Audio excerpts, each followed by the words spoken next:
आज के लेक्चर में हम पढ़ेंगे एक क्रॉलरी, इसी थ्योरम की जो हम पिछले 2 लेक्चर्स में लेकर चल रहे हैं।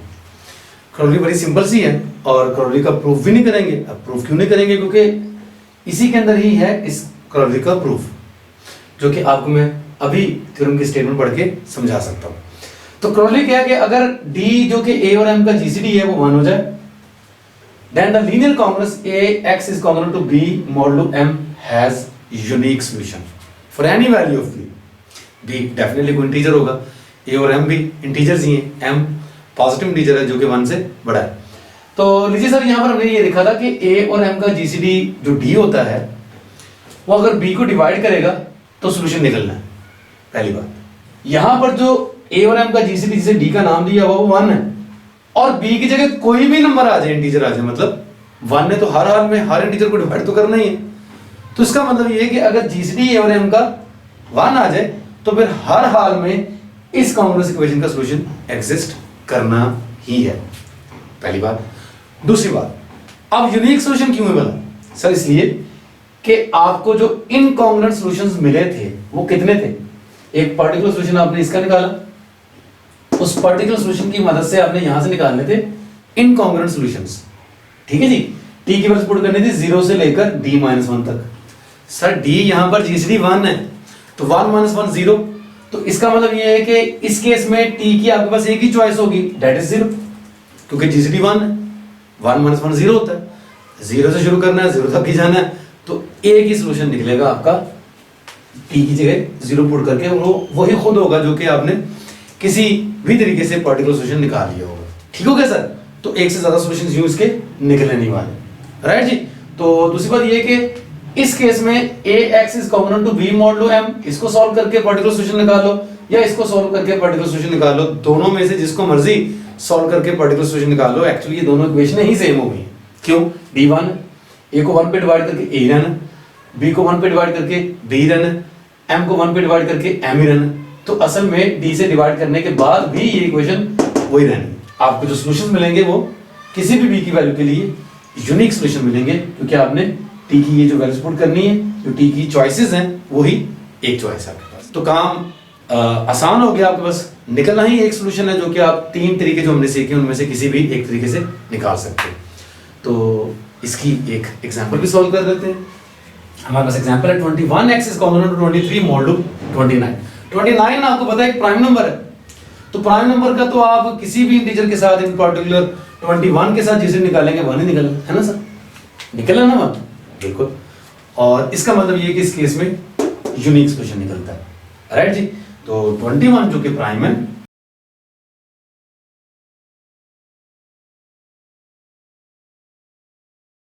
implies we have a unique solution।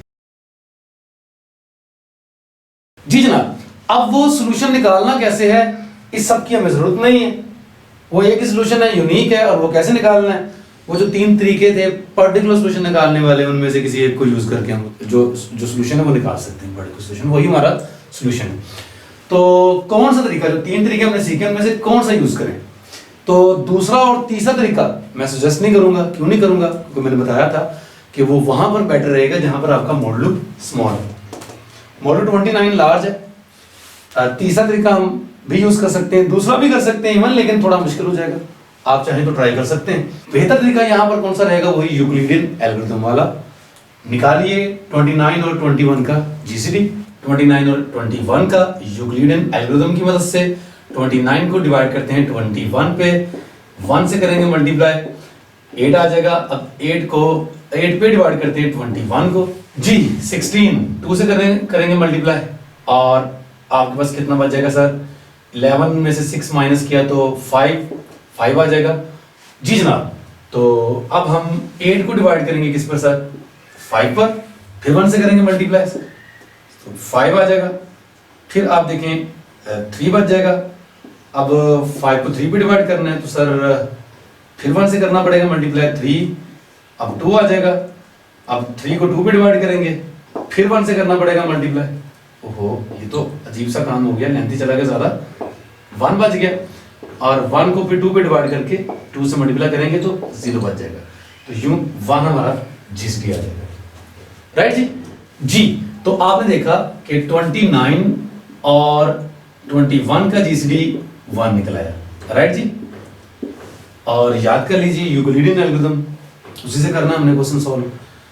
GCD को पकड़ा, लीनियर कॉम्बिनेशन की फॉर्म बनाना है इसको 21 और 29 के।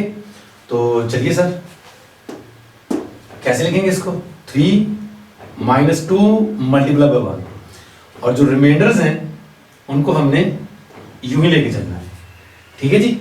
तो अब हम नेक्स्ट रिमाइंडर 2 है, 2 की जगह पुट करेंगे 5 - 3 × 1, 1 = 3 माइनस 2 की जगह 5 - 3 × 1, ये 1, 3 माइनस 5 × 1, लीजिए सर प्लस हो जाएगा 3 × 1।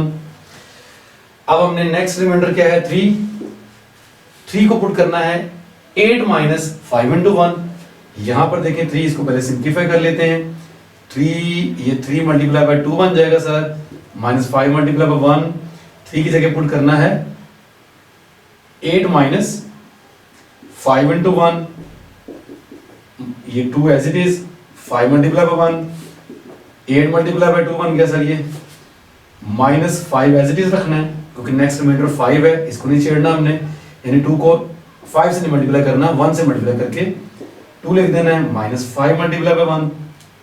फिर सॉल्व किया 8 × 2 और इनको करेंगे सॉल्व तो -5 × 3 बन जाएगा, राइट जी। अब नेक्स्ट रिमाइंडर सर 5 है, 5 को लिखेंगे 21 - 8 × 2, राइट जी।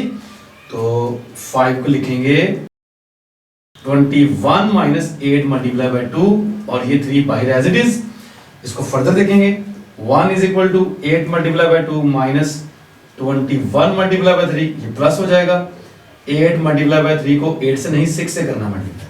तो फर्दर देखिए जी क्या आ जाएगा हमारे पास, 1 = यहां पर देखें 1 = 8 × 2, 8 × 6 ही बन जाएगा, 8 × 8 ऐड करके -21 × 3।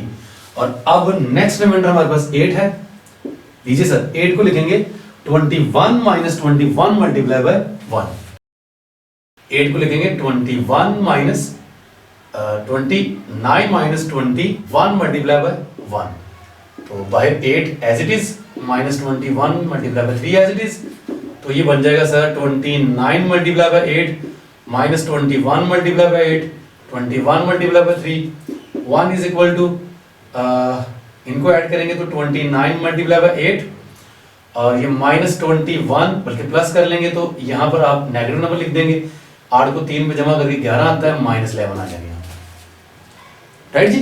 तो ऑलमोस्ट यू आर डन। 23 से हमें दोनों तरफ मल्टीप्लाई करना पड़ेगा, उसकी रीजन क्या है, क्योंकि राइट साइड पर 23 है, लास्ट लेक्चर में हमने ये पढ़ लिया था। तो 23 से दोनों तरफ करेंगे मल्टीप्लाई, क्या आ जाएगा सर 29 × 8 × 23।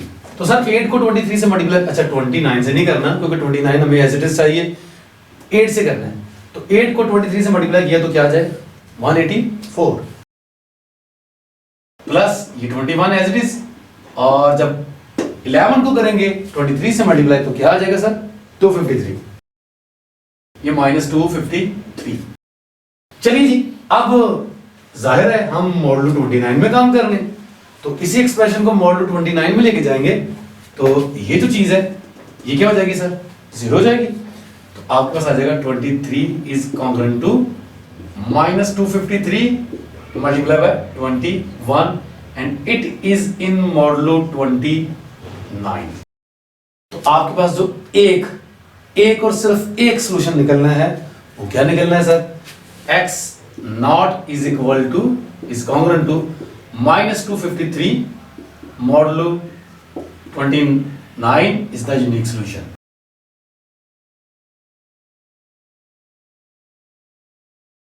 जी आप चाहें तो -253 को फर्दर रिड्यूस कर सकते हैं 29 में रिड्यूस करके आप जो है ना वो रिमाइंडर यूं कह लेके फाइंड कर लें, वो ज्यादा अच्छा सॉल्यूशन होगा। ये भी अपन आंसर दे देंगे, ये भी काफी है। तो अगर आप रिमाइंडर की फॉर्म में आंसर देना चाहेंगे तो क्या बन जाएगा, बोला आपको चेक करना पड़ेगा कि -253 मॉडुलो 29 में किस नंबर के कॉम्पोनेंट है। यानी यूं कह लें कि -253 को 29 पे डिवाइड करके हमने रिमाइंडर निकालना है जी। तो सर अगर आप इसको रिमाइंडर की फॉर्म में लिखेंगे तो आपको -253 को 29 पे डिवाइड करके रिमाइंडर चेक करना होगा।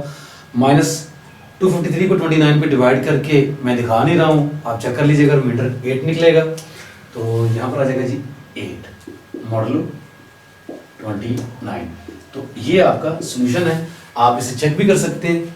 इसमें पुट करके 21 को 8 से मल्टीप्लाई करके देखें, जो भी आएगा उसमें से 23 को माइनस करके देखें, जो नंबर बनेगा वो 29 पे डिविजिबल होगा, यानी कि 8 इसका एक सॉल्यूशन है। ठीक है जी, तो ये एक प्रोसीजर है, यूक्लिडियन एल्गोरिथम की हेल्प से हमने ये काम किया है।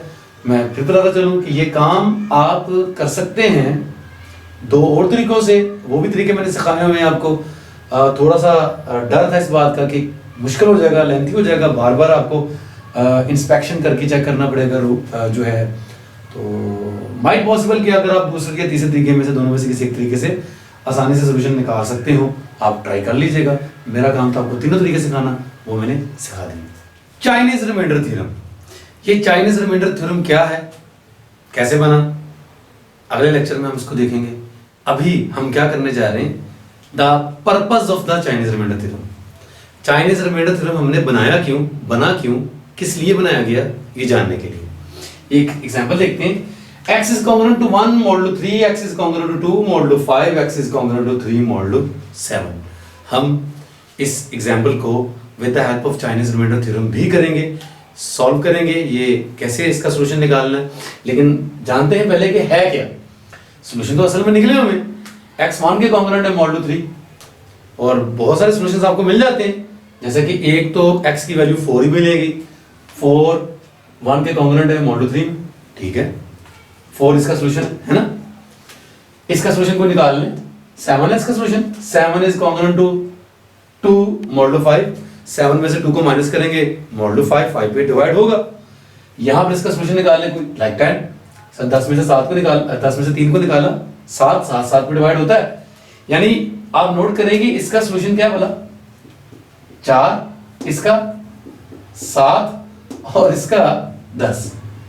4 इसका सॉल्यूशन है, 7 इसका सॉल्यूशन है, 10 इसका सॉल्यूशन है। लेकिन ये तीनों सॉल्यूशंस इसके लिए, मतलब 4 इसका सॉल्यूशन, 4 इसका नहीं है। 4 में से 2 को निकाला तो 2 बचता है, 2 5 पे डिवाइड नहीं होता। 4 इसका भी सॉल्यूशन नहीं, 4 में से 3 को निकाला 1 बचता है, 1 7 पे डिवाइड नहीं होता। यानी ये 4 7 10 इनके इंडिविजुअल सॉल्यूशंस हैं। ये तो आसानी से निकल आते हैं, बल्कि निकालने क्या है, इजीली निकाले जा सकते हैं। कौन से नंबर जो इनको सेटिस्फाई करते हैं, मसला ही कोई नहीं। हमने यहां पर एक ऐसा सॉल्यूशन निकालना है जो तीनों को सेटिस्फाई करे।